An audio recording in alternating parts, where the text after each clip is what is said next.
Et nous revoilà cette matinée pour la commencer en beauté.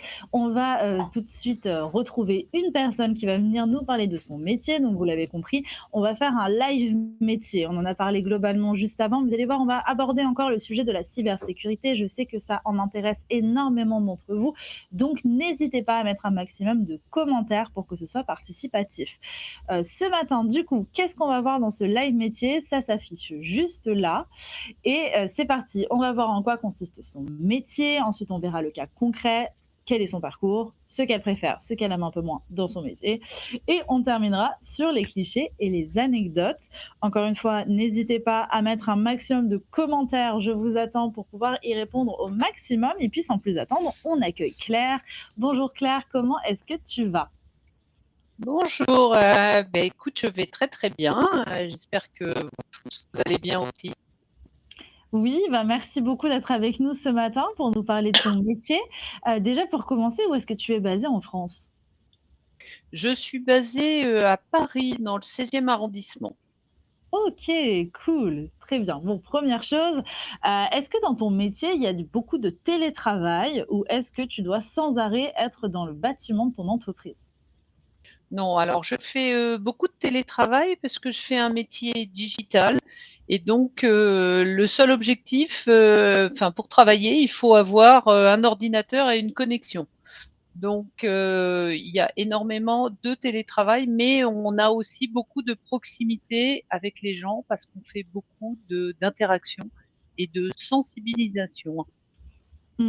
OK, bon ça c'est bien. Déjà, tu nous donnes un peu des indices sur ton métier. Dans le chat, on te dit bonjour, il y a Nessa, Mélina, Kylian. J'ai vu aussi, bon, un autre pseudo que je ne vois pas le nom, mais bref, tout le monde te dit bonjour. En tout cas, tout le monde t'accueille à bras ouverts. Donc, est-ce que tu peux nous donner l'intitulé de ton métier? Oui, écoute, je suis directeur cybersécurité d'une entité dans le groupe Orange. Donc, j'imagine que tout le monde connaît le groupe Orange. Orange, on fait donc de la téléphonie et de l'internet. Donc normalement, on est bien connu de l'ensemble des auditeurs aujourd'hui.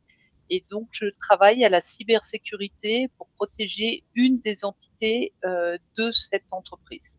D'accord. OK, trop bien. Parce que oui, alors la cybersécurité, c'est vrai qu'on en parle de plus en plus. C'est, le fait qu'il puisse y avoir, des personnes mal intentionnées sur, internet ou en tout cas sur les sites, sur lesquels on travaille. Toi, c'est quoi le principal risque? Le principal risque, c'est l'attaque des cybercriminels qui veulent voler des informations de notre société et donc de nos clients. Mmh. Donc il y a beaucoup de risques, mais celui-ci, c'est vraiment le risque suprême, c'est de se faire voler des informations de nos clients et de se faire derrière heu, attaquer et donc de plus pouvoir délivrer le service que les clients attendent de nous. D'accord. OK, oui, donc en fait, tu es un petit peu, super héroïne de Orange, en quelque sorte. Super héroïne, oui, ça serait cool. On est beaucoup à être des super héros, hein, dans la cybersécurité. Trop bien. Bon, on va voir un petit peu les photos que tu nous as partagées. Donc, on voit pas mal de différentes scènes. Est-ce que tu veux bien nous les commenter pour nous expliquer pourquoi tu les as choisies et en quoi ça ressemble à ton métier? Oui, écoute, la 1re photo qu'on voit, tout en haut, Mmh. c'est une photo d'une équipe. Alors on voit des gens qui sont, derrière un écran et effectivement, qui travaillent. On a, je vous l'ai dit, des cybermenaces et pour ça, j'ai monté une cyber task force. C'est une poignée de volontaires en fait, hein, qui se sont dit: «On va, protéger l'entreprise d'un ennemi qu'on ne connaît pas en fait, hein, puisque l'ennemi, il est invisible, même si derrière on sait qui va nous attaquer, on ne sait pas comment et on ne sait pas qui de façon nominative. Donc une Mmh. cyber task force, c'est un ensemble de collègues qui travaillent avec moi et on essaie de parer aux attaques. Alors, je vais essayer de pas être très technique dans ce que je vous raconte, mais l'idée, c'est de protéger les systèmes d'information, c'est-à-dire toute l'informatique notamment, de ces cyberattaquants.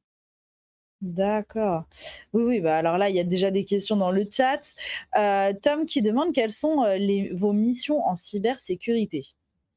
Les missions. Alors moi, j'ai une mission qui est tournée vers, l'interne, du groupe. Mes missions, c'est d'expliquer, à l'ensemble des collaborateurs, déjà qu'il y a des cybercriminels qui leur veulent du mal. C'est de Mmh. leur expliquer ce qu'ils doivent faire pour ne pas se faire attaquer. Par exemple, on reçoit, comme vous tous d'ailleurs, beaucoup de phishing. Mon métier, c'est de leur expliquer qu'est-ce que c'est qu'un phishing, pourquoi ils ne Mmh. doivent pas cliquer et quelles sont les techniques des cybercriminels pour les faire cliquer sur ces phishing. Oui, donc Parce que alors les oui, cliquer sur un phishing derrière, c'est compromettre l'entreprise. oui, c'est ça. Alors le phishing, je veux bien que tu nous rappelles un petit peu, ça va être bah, des liens sur lesquels en gros, les pirates vont nous donner envie de cliquer alors que ce sont des arnaques. Voilà, ce sont des arnaques, un peu comme ce que vous recevez, sur vos téléphones, par SMS où on vous dit que vous avez un colis et on Mmh. vous demande de cliquer, pour aller mettre vos coordonnées. Ça s'appelle un phishing. Dans le cadre Mmh. d'une entreprise, ça s'appelle un phishing aussi, mais l'idée là, c'est de mettre les codes de l'entreprise, pour qu'eux aient accès à nos réseaux. Bien sûr. Donc oui, il faut faire super attention à ça, et faut bien réussir parce que maintenant ils arrivent à être de plus en plus performants, hein, sur les phishing. Avant, c'était vraiment, compliqué de pas, plus facile, hein, je veux dire de voir que c'était des arnaques, parce qu'il y avait des fautes d'orthographe, des problèmes de syntaxe et Mmh. cetera. Tandis qu'en fait aujourd'hui, c'est vrai qu'il y a beaucoup, notamment par mail, hein, plus, de techniques qui sont vraiment bien huilées, hein. Les techniques sont, totalement, transparentes et on se fait tout savoir et ce qu'il faut retenir, c'est qu'on se fera tout savoir. Mmh. Même les plus experts se feront avoir parce qu'on n'est pas à l'abri, sur un coup de fatigue, de croire que et bah, c'était justement, ce qu'on attendait, c'était le colis qu'on attendait et cetera et Mmh. justement, ce qui est très intéressant, c'est d'étudier les comportements des utilisateurs qui cliquent et d'analyser dans quel cas ils sont le plus à même de cliquer. Par exemple, un gros coup de stress, une grosse fatigue, où on fait moins attention et c'est justement là où le criminel rentre. Mmh, bien sûr. Bah, un petit peu, bon, il y a une grosse affaire dont on a beaucoup parlé l'an dernier, c'était vraiment Anne et Brad Pitt. Bah, c'est, bon, Ouais. c'est assez différent, mais pour le principe, c'est un peu la même chose, hein. C'est du phishing, c'est on lui fait croire que c'est Brad Pitt alors que c'est pas du tout lui, quoi. Donc plus compliqué. Pour en revenir un petit peu sur tes photos, je veux bien que tu continues si tu le veux bien, Oui, alors expliquer. la deuxième photo, ça c'est un forum, cybersécurité que je réalise, donc tous les ans pendant le mois, national de la cybersécurité qui est organisé par, cybermalveillance.gouv et donc on réunit, l'ensemble des collaborateurs sur un même site, donc on est, plusieurs centaines de personnes, à participer à ce forum et donc on expose, et on explique aux gens, avec des experts, hein, cybersécurité, puisque dans la cybersécurité, on a beaucoup de métiers. On a des experts, informatiques, on a des experts OSINT, on a, des experts de tout type en fait et moi je fais venir, l'ensemble de ces profils d'experts, pour répondre aux questions des gens à travers, des présentations, mais aussi à travers des jeux. Pour sensibiliser les gens, pour expliquer par exemple ce que c'est que le chiffrement, d'où vient la cryptologie. Je fais venir aussi, la gendarmerie nationale. Donc je fais venir tout un tas d'experts, reconnus au niveau national pour que les gens se disent: «Oui, il y a un sujet» et que Mmh. les gens comprennent. Parce que souvent dans les entreprises, les gens ne s'affolent pas. Ils ne comprennent pas pourquoi les gens, veulent détruire leur entreprise. Ils ne Mmh. comprennent pas pourquoi les cybercriminels veulent voler des informations, et cetera, et cetera. Donc ça passe par, des sessions d'information et de formation, de sensibilisation pour que, chacun s'informe et derrière mette en place, les bonnes pratiques, puisque, nous, notre objectif et ça correspond à la photo d'après, Mmh. c'est de les accompagner vers des bonnes pratiques. Des Mmh. bonnes pratiques, ce sont des gestes, d'hygiène pour, préserver leur poste de travail, pour préserver le travail qu'ils font dans leur métier, préserver les informations qu'ils utilisent et surtout préserver la société. Parce que Oui. l'objectif, c'est de protéger Orange. Oui, voilà, la base de ton métier, c'est ça et comme tu le disais, il faut faire aussi beaucoup de prévention pour aider les personnes, parce que c'est vrai qu'on ne se rend pas forcément compte de l'impact que ça peut avoir et de la facilité qu'on peut avoir à se faire attaquer. Donc ça, c'est bien, parce que c'est vrai qu'il y a plein de personnes que je connais dans mon entourage, je pense qu'on s'est tous déjà fait hacker des choses. Je vois là notamment, dans le chat, hier, je sais plus qui c'était, il me semble que c'était Hassan, je sais plus très bien, qui disait qu'il fait, hacker son compte Instagram, par exemple. Ça arrive Ouais. beaucoup aussi. Comme quoi, en fait, on est tous vraiment concernés par ça, donc c'est des bonnes pratiques qu'il faut quand même, garder un maximum. J'ai vu, Foulemata qui te demande quelles sont les compétences requises pour faire votre métier? Ah, les compétences requises. Alors pour faire ce métier, ça dépend si on bascule sur un métier plutôt d'expertise ou pas. Mais, en tous les cas, il y a une compétence de base, hein, c'est qu'il faut, avoir fait des études scientifiques. Scientifiques pourquoi? Parce que quelqu'un qui connaît pas les réseaux, quelqu'un qui comprend pas comment fonctionne l'informatique, ne peut pas appréhender, le comportement, des cybercriminels. Pour Mmh. comprendre comment l'attaque arrive, il faut savoir comment on peut être attaqué et pourquoi on peut être attaqué et par où on peut être attaqué et ça nécessite des compétences, scientifiques. Donc il y a effectivement, je crois, on en parle dans le slide d'après, hein, et je vais vous parler de mon parcours par la suite, mais il faut, des compétences, scientifiques relativement, robustes, pour pouvoir Mmh. travailler, même si, la cybersécurité, c'est un domaine et qu'on peut travailler en cybersécurité avec d'autres types de compétences. On peut être, par exemple, juriste et se spécialiser dans la cybersécurité. On peut être financier et se spécialiser dans la cybercriminalité et aussi dans les cryptomonnaies, par exemple. Mmh. Donc on peut avoir d'autres types de métiers, mais de toute façon, il faut avoir une couche, scientifique pour comprendre ce qu'est un réseau, comprendre ce qu'est un système informatique, comprendre ce qu'est un programme informatique et je dirais, en résumé, ce qu'est le numérique, puisqu'on parle bien du Oui, numérique et bien du sûr. digital. Et justement, en parlant de digital, tu nous as dit, tout à l'heure que, tu pouvais être amené à faire du télétravail. Est-ce que ton métier, c'est un peu le cliché qu'on va avoir, c'est d'être sans arrêt derrière l'ordinateur, sans jamais sortir s'aérer, quoi? Alors, non, pas le mien, puisque, moi j'ai un métier justement, comme vous l'avez compris, de gouvernance.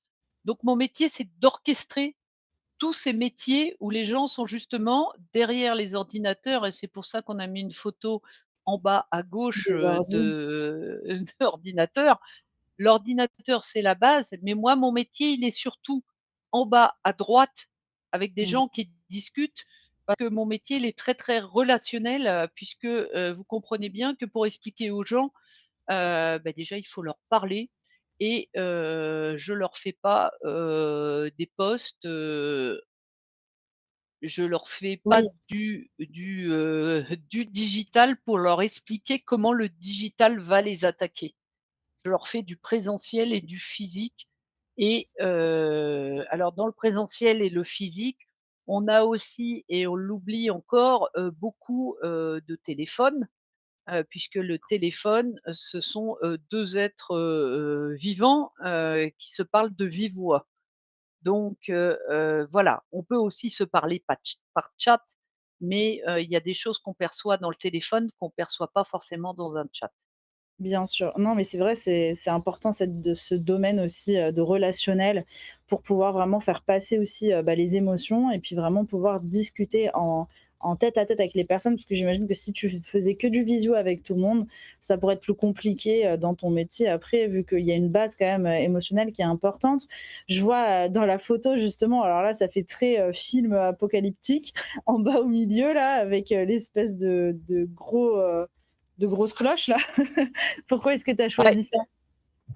Alors cette photo, en fait, on l'a créée, alors ces photos-là sont créées par l'intelligence artificielle, hein, qu'on Ouais. utilise aujourd'hui. Cette photo, signifie en fait qu'on provoque nous-mêmes des attaques pour que les gens, comprennent comment ils vont être attaqués, ce qu'on Mmh. appelle de la gestion de crise. Heu, on leur fait des attaques, on leur fait des faux phishing, on leur envoie des tests, pour qu'ils se rendent compte. Parce que tant qu'on n'a pas été attaqué ou qu'on s'est pas fait avoir, on se rend pas compte.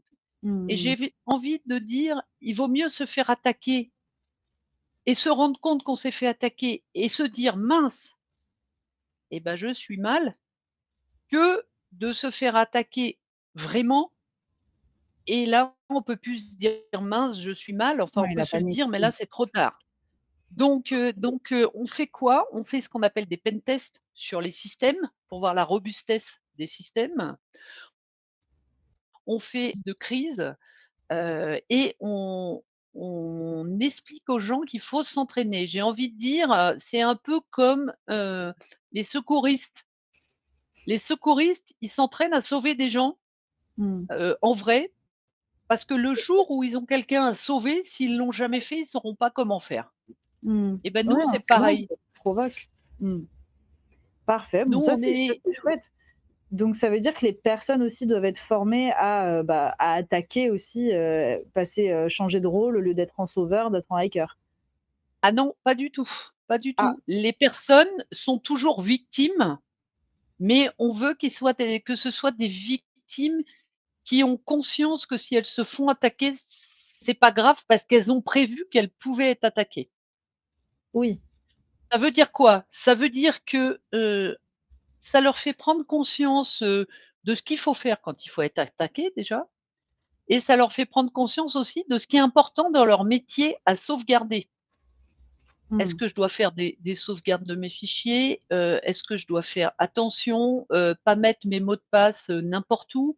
Est-ce que, voilà, ce qu'on appelle des règles d'hygiène digitale, hein, heu, c'est pour leur faire prendre conscience de ça et le meilleur moyen qu'on a trouvé pour faire prendre conscience de ça aux gens et bah, c'est, nous-mêmes de les attaquer, mais de façon dans des règles effectivement, hein, vous doutez bien qu'on n'attaque pas, les Oui. gens, sur tout et n'importe quoi. On c'est complètement encadré, mais l'idée, c'est qu'ils s'entraînent. C'est un peu comme un coureur de fond, s'il s'entraîne jamais, le jour de l'épreuve et bah, il saura Il pas saura tenir pas la comment distance, réagir. il saura Et pas puis oui, courir. bah, après c'est une sacrée prévention, c'est bien d'y avoir pensé. On va passer justement au cas concret. Donc je vous ai vu, hein, les questions dans le chat, on y répond dans quelques instants, mais il faut un petit peu avancer parce qu'on est un peu en retard. Donc pour le cas concret, l'émission entraîner les équipes à répondre aux attaques, ça on a bien compris. Quel problème? Une attaque par fake news ou par phishing, l'hameçonnage et les solutions que tu vas mettre en place, quelle solution vas-tu mettre en place? Je vais y arriver, c'est mieux dans ce sens. Alors, donc l'émission, je vous en ai parlé là, hein, on entraîne les équipes à répondre aux attaques. On les entraîne pas à attaquer elles-mêmes. Ça, c'est un autre type de métier, ça s'appelle des hackers éthiques et moi, je n'ai pas, dans mes équipes des hackers éthiques. Par contre, j'utilise des hackers éthiques qui sont aussi dans l'entreprise pour faire ce qu'on appelle des pen tests et voir si nos systèmes sont robustes. D'accord? Mais les gens, que je sensibilise, qui sont des collaborateurs, qui ont un métier qui n'est pas, dans l'informatique, qui est, un vrai métier. Ça peut être des gens, qui vendent, nos offres dans les boutiques. Ça peut être des gens qui installent, la fibre, chez vous. Donc toutes ces personnes-là, il faut qu'on, les entraîne à répondre aux attaques. D'accord. Heu les problèmes, bah, je vous ai dit qu'est-ce qu'on fait comme type d'attaque. On fait bien sûr du phishing, on fait du pentest, on fait des attaques par fake news aussi, puisqu'aujourd'hui, avec l'IA, vous savez que les fake news, c'est quelque chose quand même de primordial. Et Mmh. puis surtout ce qu'on fait, c'est les recommandations derrière et la mise en place de process pour que les gens s'entraînent et sauvegardent leurs données. C'est s'assurer de qui doit faire quoi, qui doit dire quoi, puisque dans une attaque, il faut aussi qu'on ait des communications et s'assurer surtout aussi que le système pourra résister. Quand Mmh. on rentre dans un système, c'est pas normal. Donc il faut qu'on aille voir pourquoi il y a eu une porte ouverte quelque part et comment on va refermer cette porte et qui va avoir la clé et qui est Mmh. responsable de la clé quelque part. Mmh, bien sûr. Voilà. OK, bah, très bien, merci pour ces réponses. On a justement, Fouleymata qui te demande quelle est la durée de tes études après le bac. On y arrive avec ton parcours. Donc de base, tu nous dis: «Oh incroyable, je voulais devenir astronaute». Ça, c'est génial, tu vas pouvoir nous en parler. Lycée général, filière scientifique, bio et maths, baccalauréat C, donc mathématiques. Donc là encore, tout ce que tu nous expliquais, hein, pour travailler dans ce milieu, c'est mieux d'avoir une appétence scientifique. Après le bac, tu as fait une classe préparatoire scientifique et ensuite une école d'ingénieur. Donc, tu es arrivé à combien d'années d'études, toi? Alors moi, je suis arrivée à bac plus 6. Bac plus Waouh! 6, sachant que j'ai fait d'autres. J'ai jamais vraiment arrêté mes études, hein, puisque j'ai fait d'autres cursus, puisque j'ai aussi un MBA en cybersécurité. Oh, super. Mais globalement, je pense que de toute façon, les élèves qui sont là présents aujourd'hui, doivent savoir que, les études, ça s'arrête pas au diplôme. Mmh. Un diplôme, en digital, aujourd'hui, il est actuel, demain, il est périmé. Parce que ça évolue très, très vite. C'est une matière qui bouge tout le temps, avec des découvertes, qui sont, qui viennent tout le temps. Donc on peut pas se permettre de s'arrêter d'étudier. Bien sûr. OK, et du coup, pour, faire, pour arriver à ton poste aujourd'hui, tu penses qu'il y a un nombre, d'années d'études qui est vraiment important? Ou est-ce qu'au contraire, c'est juste plus, si on est bien orienté, juste avoir, par exemple, bac+3, ça suffit? Alors, pour le travail que je fais, moi je fais un travail de gouvernance et je fais un poste qui nécessite effectivement toutes les compétences que j'ai appris, donc cette expérience, mais aussi toutes les études que j'ai faites, qui m'ont permis de m'adapter et de naviguer. Puisque moi j'ai appris, à programmer, j'ai appris, la robotique. J'étais au début quand même de, l'intelligence artificielle avec les systèmes experts. Donc j'ai appris en école d'ingénieur beaucoup de matières qui me servent aujourd'hui dans la Mmh. compréhension du monde tel qu'il est. J'ai fait aussi beaucoup d'électronique. Donc ça, ce sont, des appétences. On n'est pas obligé de tout aimer, mais j'ai envie de dire ce qui est important, c'est de se projeter et de se dire: «J'aimerais bien faire ça». Moi, je voulais, devenir astronaute parce que, j'admirais, Claudie Ennuré, qui était Mmh. astronaute et c'était pour moi mon modèle. Donc c'est ça qui m'a boosté à devenir ingénieur et c'est vraiment moi, je vous conseille vraiment d'avoir un modèle et de vous dire: «Ah ouais, c'est ça que je veux devenir. C'est ça que je veux Mmh. devenir». Alors vous voyez aujourd'hui, je suis pas astronaute, parce qu'en fait, bon, on m'a un peu mal orientée puisque j'étais pas au courant qu'il fallait faire Polytechnique. Donc Mmh. j'ai pas pris les bonnes orientations, parce qu'on n'est pas toujours, au courant de comment on y arrive, mais j'ai envie de dire, c'est pas très grave. Ce qui est important, c'est le chemin pour y arriver et tout ce que ça donne après comme éclairage et comme possibilité pour naviguer, sur des métiers qui nous plaisent. Et Mmh. c'est ça le plus important, c'est de comprendre en fait que, moi, quand j'ai démarré, à travailler, il faut savoir qu'il y avait pas internet, hein. Il y avait pas internet et aussi, je vous le dis parce que vous avez pas connu ce temps-là, il y avait pas de téléphone mobile. Mmh. Il fut un temps. Mmh. Moi, il fut un temps que vous n'avez pas connu, où il y avait pas de téléphone mobile. Moi, quand je suis sortie de mon école d'ingénieur, en 96, les, les téléphones mobiles étaient qu'au tout début, étaient qu'au Mmh. tout début. Et c'est pour ça que, j'ai décidé de refaire un autre cursus, dans une école bien connue qui s'appelle Télécom Paris, pour comprendre ce qu'est internet, ce qu'est l'architecture de réseau et comprendre aussi ce qu'étaient les téléphones mobiles et c'est pour ça que je suis partie travailler dans le monde des télécoms. Parce que Oui, je me bah, ça tombe bien, disais Orange, du coup. voilà, je me disais: Ouais. «Ça, c'est l'avenir et il faut que je m'y intéresse». Voilà. Donc vous, dans Mmh. 5 ans, enfin dans 4 ans, quand vous passerez votre bac, dites-vous: «Qu'est-ce que je sens comme avenir et vers quoi je pense que ce secteur est porteur, vers quoi je veux aller?» Mmh. Je ne sais pas moi faire un pari sur l'avenir pour vous dire qu'est-ce qui dans 4 ans sera à la pointe. Ce que je peux Bien vous sûr. dire, c'est que nous, dans notre domaine, on a, le quantique, on a l'intelligence artificielle, on a la data science, on a énormément de choses, Mmh. mais toujours avec,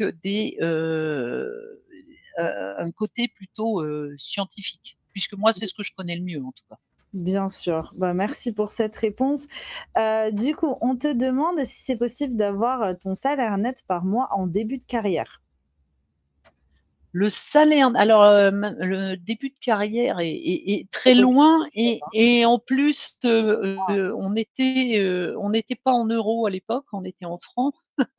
Mmh. Donc, je crois que, un ingénieur qui sort de l'école, est payé aujourd'hui, dans les, alors je vais vous parler par an, mais vous faites Ah, le ratio, dans les, entre 50 et 60 000 € par an. OK. Donc on va essayer de chercher, ce que ça donne en net. Faut diviser par 12 du coup. Bah, Voilà. merci pour cette réponse. On va passer à ce que tu préfères et ce que tu aimes un peu moins. Donc dans ce que tu préfères, tu dis comprendre les nouvelles technologies, ça tu nous en as parlé, c'est vraiment le côté précurseur et découvrir et comprendre tous les métiers. Ça, c'est vrai que c'est important du coup dans ton métier. Oui, parce que, pour, faire de la sensibilisation et pour expliquer aux gens en quoi, la cybersécurité est importante, il faut que je comprenne, qu'est-ce qu'ils font comme métier et il faut que je trouve des exemples pour leur expliquer comment, dans leur métier, ils pourraient être attaqués et qu'est-ce qui fait qu'ils ont intérêt à à faire des gestes d'hygiène numérique. Mmh, Et si important. je comprends pas leur métier, je suis pas à même de leur donner des éléments pour les convaincre, en fait. Mmh, bien sûr. Et dans ce que tu aimes le moins, tu as dit ce qui enferme et met dans des cases. Ah, c'est sympa ça.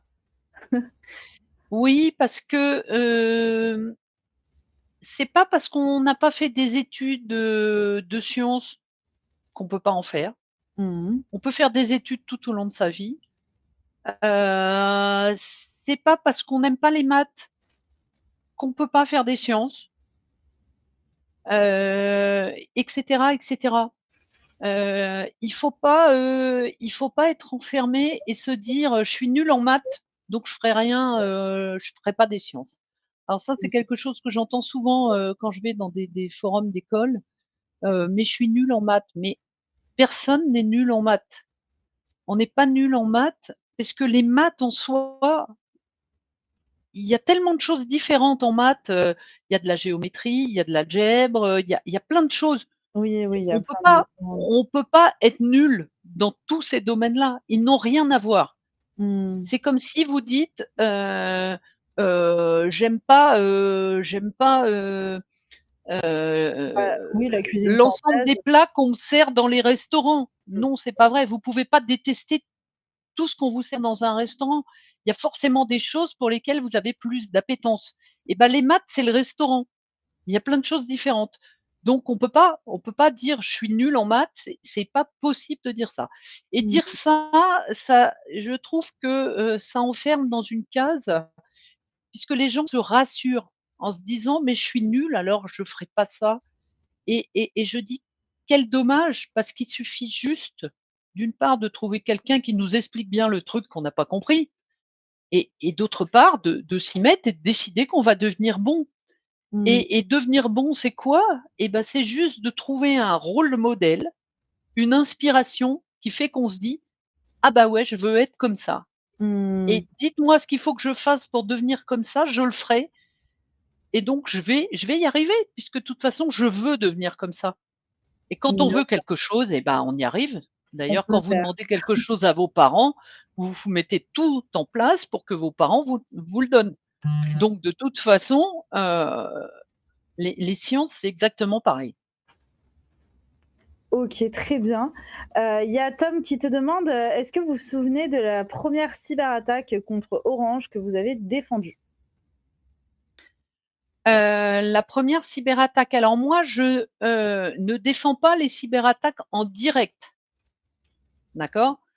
Il y a des équipes qui sont en première ligne, qui s'appellent des SOC, donc des services qui, elles, sont activées tout de suite Mmh. pour, défendre. Mais il faut savoir que des cyberattaques, on en a des centaines chaque jour. Mmh. Personne ne le sait et personne ne le voit. Mais Pourquoi tout le monde le personne ne sait. le sait et personne ne le voit? Parce que justement, on a mis en place un système dans cette entreprise qui fait que on a bloqué les réseaux, on a bloqué les entrées et on a des process qui permettent de, répondre au plus vite à ces cyberattaques pour que ça soit transparent pour les clients. Mmh. OK. Donc on n'a pas de cas en particulier de cyberattaque où moi-même, personnellement, bien sûr que j'interviens, Oui, tu l'aies dans vécu ces process-là, directement frontalement. mais je suis pas ce qu'on appelle en front line. OK. Moi, je suis en prévention derrière. Mmh. Il y a Kylian, et Foulemata aussi qui te demandent, est-ce qu'il faut apprendre des langues étrangères et si oui, lesquelles pour faire ton métier? Ah bah, oui, oui, ça, c'est évident. Alors, si je vous dis qu'il faut être, bilingue anglais, ça vous étonne pas, j'imagine. Mmh. On n'a pas le choix, il faut parler anglais, il faut lire anglais, c'est primordial. Après, avoir une langue en plus, c'est important. Si on veut, et j'ai envie de dire ces langues, elles dépendent de la géopolitique. Elles dépendent de la géopolitique. Mmh. Je vous cache que quelqu'un qui sait parler chinois, c'est important. Déjà pour comprendre, comment fonctionne, l'esprit, la culture chinoise. Apprendre sa langue, c'est ce qu'il y a de mieux. Mmh mh. Donc moi, je vous dirais le chinois, je vous dirais le russe évidemment, puisque ça vous a pas échappé qu'on était très attaqué par la Russie. Donc le russe, évidemment, quelqu'un qui parle russe, et ben, ça donne des billes en plus et ça lui donne Oui, des parce qu'il y a plein de opportunités en plus pour oui, pour, pouvoir, retrouver un trouver petit peu toutes les traces et cetera, qu'ils laissent derrière eux, les voilà. pirates. Alors aujourd'hui, on n'est pas trop, confronté en direct à ça, mais probablement aussi, les langues, latines, donc l'espagnol évidemment, Ah beh, et tout je tout vous sert, dirais donc pardon? tout sert alors en plus de l'anglais, tout est bienvenu, en plus. Tout est bienvenu et je vous dirais aussi l'arabe, parce que, ce sont pas les mêmes alphabets et c'est toujours, toujours très utile d'avoir plusieurs langues quand on veut faire de la cybersécurité. Toujours D'accord, très OK. utile pour comprendre les profils des cybercriminels de ces pays-là, de ces cultures. C'est sûr. OK, très bien. Bah, merci Claire pour cette réponse. On va passer à la dernière, enfin le dernière diapositive qui est sur, les clichés. Donc une femme est forcément une assistante ou une secrétaire. Qu'est-ce que tu voulais dire, à ce niveau-là? Alors, ça c'est un vrai cliché et j'espère qu'il y a beaucoup de filles, qui écoutent. Attention, ne vous mettez pas dans des stéréotypes. Heu, un cerveau d'être humain est un cerveau. Qu'il soit masculin ou féminin, c'est pas le sujet. Pour un employeur, c'est pas le sujet d'ailleurs. Qu'on veut savoir, c'est s'il fait le job, s'il le fait bien et on s'en moque de savoir si c'est un homme ou une femme. Alors Mmh. la phrase là: «Une femme est forcément une assistante ou une secrétaire», heu, c'est parce que, alors les choses commencent à changer avec vous et grâce à vous, j'ai envie de dire, et tant mieux. Mais, quand il y a une femme dans un bureau et que des hommes, alors moi j'ai toujours travaillé qu'avec des hommes, hein, Mmh. puisque, c'est des domaines, vous l'avez bien compris, qui étaient, quand même beaucoup plus Masculin. masculins que féminins. Quand il y a une femme dans un bureau et que, il y a une personne qui rentre dans le bureau, pour, qui a un rendez-vous, heu, instinctivement cette personne va aller voir la femme pour lui demander, où est telle pièce, quand il cherche un bureau, où est telle pièce? Instinctivement, parce qu'on pense que naturellement la femme, bah, c'est une secrétaire quoi, ou c'est elle est Mmh. forcément en appui des hommes qui sont là. Mmh. Voilà. Alors que, bah, moi dans mon cas, c je suis la responsable. Donc, quand je donne rendez-vous à quelqu'un dans un bureau, c'est moi qu'il va rencontrer dans le bureau. Donc c'est heu, assez cocasse, mais, voilà, j'ai envie de dire pas de clichés là-dessus.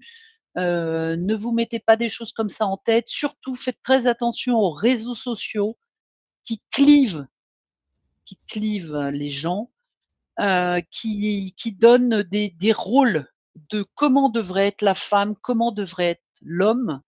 Faites très attention à ça. Ne vous faites pas manipuler par les réseaux sociaux. C'est vraiment, quelque chose de très, très structurant pour vous. Détachez-vous des réseaux sociaux et de tout ce qu'on vous envoie comme malbouffe dans les réseaux sociaux. Mmh. C'est de la malbouffe intellectuelle. Faites très attention à ça. Ne vous laissez pas manipuler et surtout ne laissez à personne la possibilité de vous dire ce que vous devez être, dans quelle case vous devez rentrer. Décidez vous-même pour vous.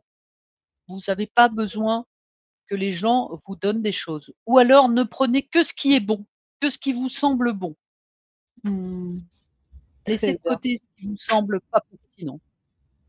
Bah, très bien. Bah, écoute, un message fort pour conclure ce live métier. Merci beaucoup Claire d'avoir accepté, de nous rejoindre ce matin pour parler de ton métier. Dernière question parce que je sais que Florent, le pauvre, il pose la question depuis hier à chaque, live métier, sur la cybersécurité. Il demande, mais en très rapide du coup, comment gérez-vous face à une attaque, ransomware?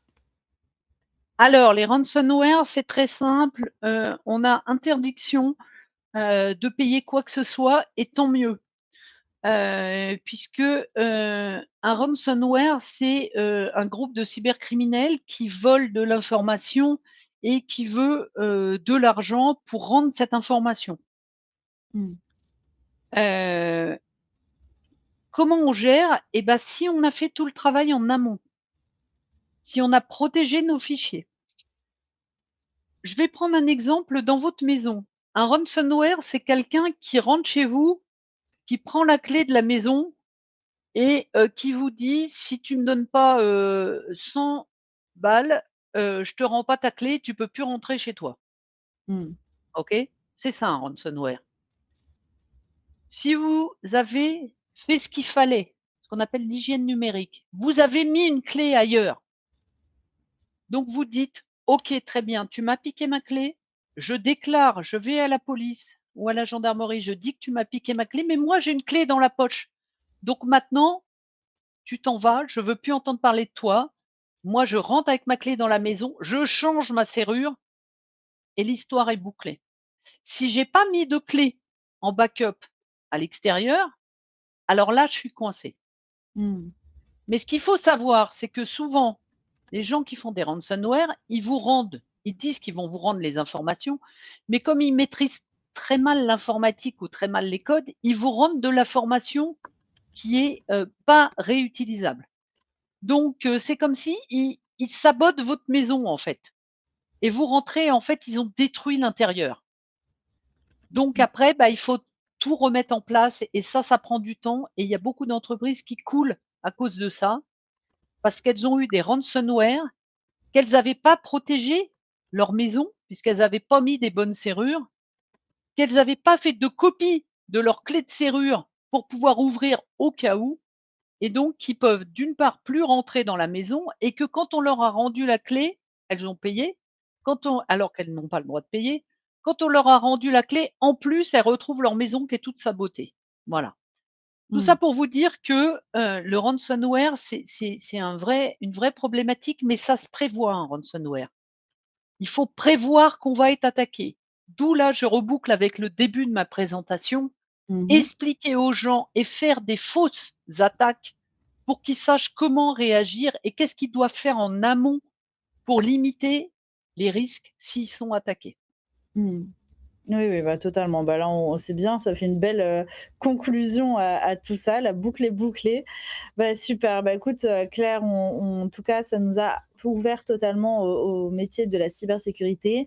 On a pu, comprendre cet intérêt, faire attention au phishing, bien évidemment, parce que ça arrive dans la sphère professionnelle, sur les entreprises, mais aussi à la maison, donc faites très attention. Il y a déjà des remerciements dans le chat, notamment Tom qui dit: «Merci Claire, pour tes très bonnes explications».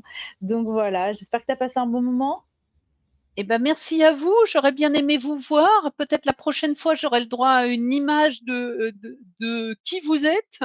En tout Bah, cas, avec moi, je vous souhaite, bon courage et surtout, trouvez-vous un rôle modèle, trouvez-vous quelqu'un que vous voulez, où vous voulez faire pareil et donnez-vous les moyens de réussir et si c'est dans la cybersécurité, bah, j'en serais ravie.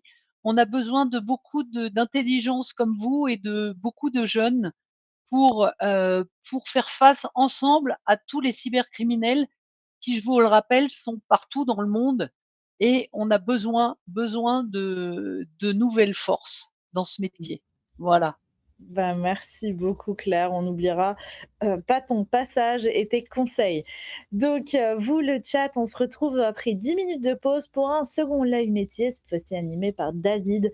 Merci beaucoup pour toutes vos questions, ça fait plaisir de voir que vous vous sentez concernés et on switch du coup, on sera avec l'entreprise Chanel dans quelques instants. À tout de suite.